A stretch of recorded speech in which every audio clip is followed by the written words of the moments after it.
Okay, sorry everybody, we had some technical difficulties and I stopped that call because Lisa Skype froze, so I just restarted. So this is the second part of our video. So Lisa was just about to talk about materials in the classroom. In my classroom, most of the time what I use is a store approach. I give the kids coins so they can go and purchase any materials that I have on my shelves. At times I will limit things such as tape because if I showed you my Writing Freedom prototypes that I'm looking at over here in the corner, there's a lot of duct tape used in this product. And I'm not sure that they're in this project. I'm not really sure that they needed all that duct tape. But what I do is I allow groups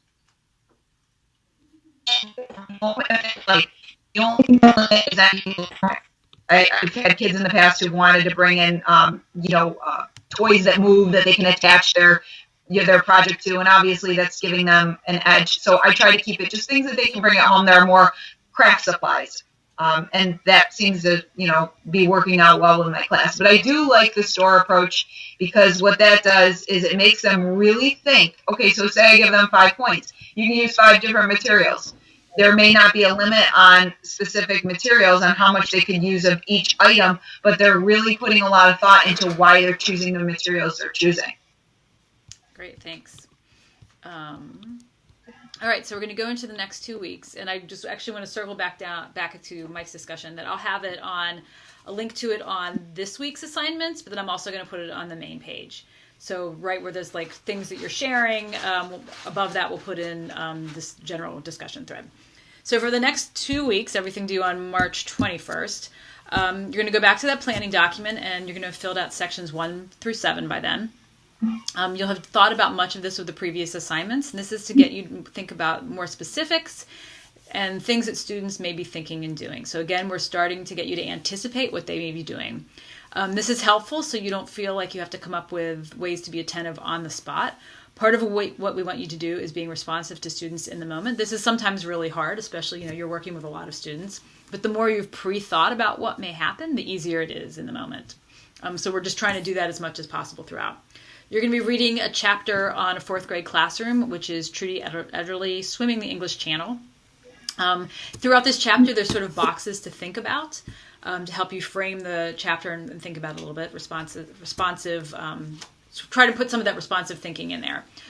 So you're going to be asked to write a response to this chapter and post it. So you can use those little boxes in that chapter to help sort of fuel what you're going to be writing.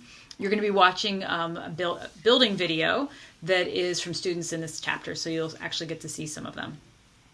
For the response, a lot of what we've been doing is based on student thinking. We've been asking you to think about that, but for this response, we really want you to think about what the teacher was thinking and what she was doing. This is a good place to practice your critique skills. She's a great teacher.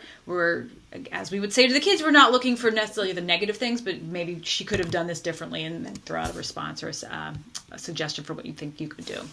If you're going to work ahead, sections 8 and 9 on the planning sheet can be done, and then I think that should give you sort of a final version of it. And then once you're done doing all the things in that planning sheet, you can send it to us and we'll look over it. Again, no video next week. Anything you want to add, Lisa? No, that's it. Same thing. Keep circling around, especially I noticed some of you are... there's some different places where we have the same videos listed in Torch, so I keep trying to go back to the doubles, the duplicates, because I think students have made comments in different places. So just make sure you're getting your comments in for your videos, and as work comes in, we'll just keep responding to it. You guys are doing a great job. I love this group. Yeah, me too. Excellent. That actually made me think the Torch, I think I just sent out the link before the video we did it, and I don't think I did a duplicate. Okay. So I'm going to invite a second time, so ignore the first invitation, but the link will be on the webpage on Canvas. Thank you, guys.